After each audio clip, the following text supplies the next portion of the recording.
The gas? What's the story? I think the market's consolidating and maybe trying to get direction from what the market does, because we did gain 28% from the April lows.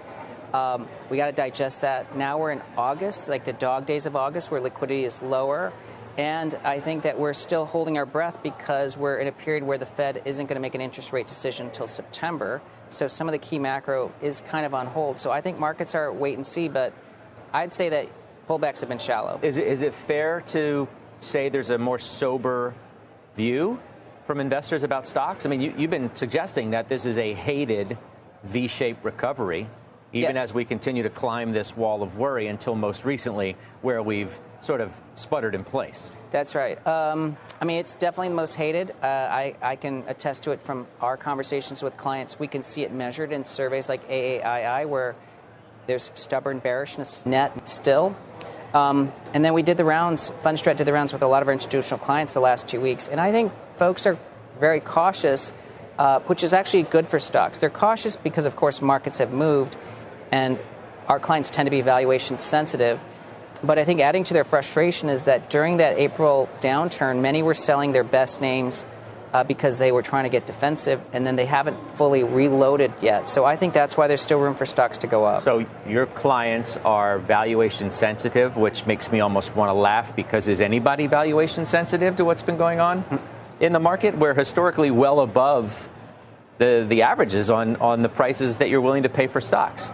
Yes. I mean, what we usually tell our clients, but really at the core, any fundamental investor is going to use valuation as really one of their anchors, is that the stock market had 6 stress tests in the last 5 years, from COVID to the bullwhip supply chain, to the fastest inflation cycle in history, to the fastest Fed hikes in history, then to the Trump tariffs, and then, of course, U.S. bombing nuclear facilities of Iran. Those are things that could cause catastrophes for earnings, but instead the S&P earnings have actually grown. So I think we're in the process of re-rating the S&P. So I actually think multiples are continue drifting higher. Okay, so let's talk about other so-called knocks on the market. Valuation, obviously, one of them. They say there's too much speculation. You look at some of these stocks, meme stocks, low-quality stocks, cult stocks, and other things that have gone up a ton. Now, you're the chairman of BitMine, which is new, right? Your role there is new. And I'm sure there's a lot of great feeling about you and the role and what's taking place there.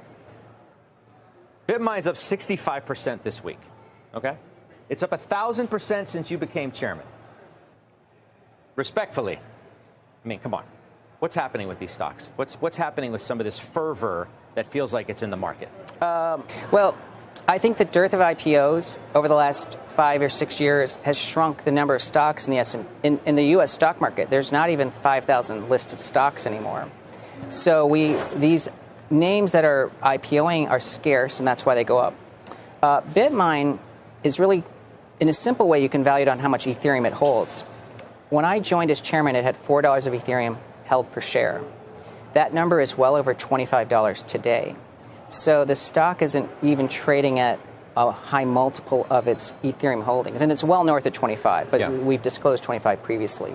So it's actually, in a way, less expensive now than it was a month ago. This is one of the most read stories on the Bloomberg terminal and the website. It's not surprising. 2 characters, mega tech bulls, but they've launched ETFs. Explain the basics of what we need to know about what they're up to.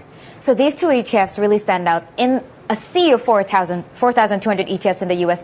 because they engineer a rare double performance, which is outperformance and flows. Usually you outperform, but you don't see flows. Usually you have flows, but the performance isn't matched. So both of them have those 2. And then both of them also are really this big figures. Tom Lee has 500,000 followers on Twitter.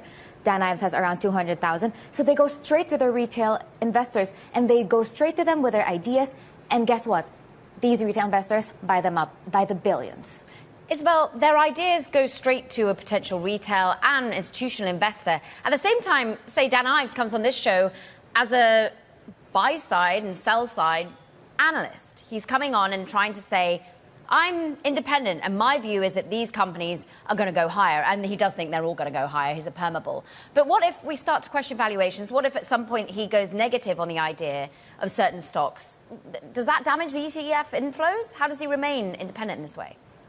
That's a good point, Caroline. And this is a new trend we're seeing, that these prominent figures are launching their own ETFs. So both Lee and Dan Ives have their own really strong base because of their research. They both just send out research every day. You get their notes multiple times a day if you pay as a client. And then they thought, you know what, why not? Let me wrap my ideas into this one big ETF so that my followers or my now investors can just buy those ETFs in one click. And that's the beauty of ETFs. In one click, you can really just purchase them. But to your point, that is true because followers are loyal to them. They listen to their every call. But what if now it's a question of whether there's going to be some self-interest. That remains to be seen. I'm sure they practice fiduciary and they're doing what's best for their clients to the best of their interest. But then it's really interesting because these big name launches from Rubini also, he launched his own ETFs, even GMO, even Rick Reeder, who's now in contention to Fed chair, he has his own ETF. So it's really a new wave. And I think not all famous people, when they launch their own ETFs, not all of them gain traction, but for them at least, it's doing well. They are their own personal brands. Hopefully let's throw up some picks real quick. But Dan Ives is charismatic. Just explain to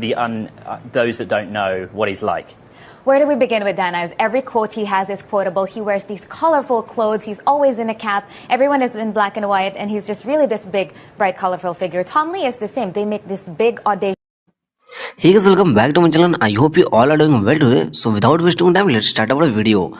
Next week, the most important company in the global market report earnings. Not the biggest by size, not the oldest, but one of the that decide whether the entire AI trend move higher or break. And that is Nvidia. Wall Street is looking for $65 billion in quarterly revenue, 75% gross margin and 17% plus EPS growth.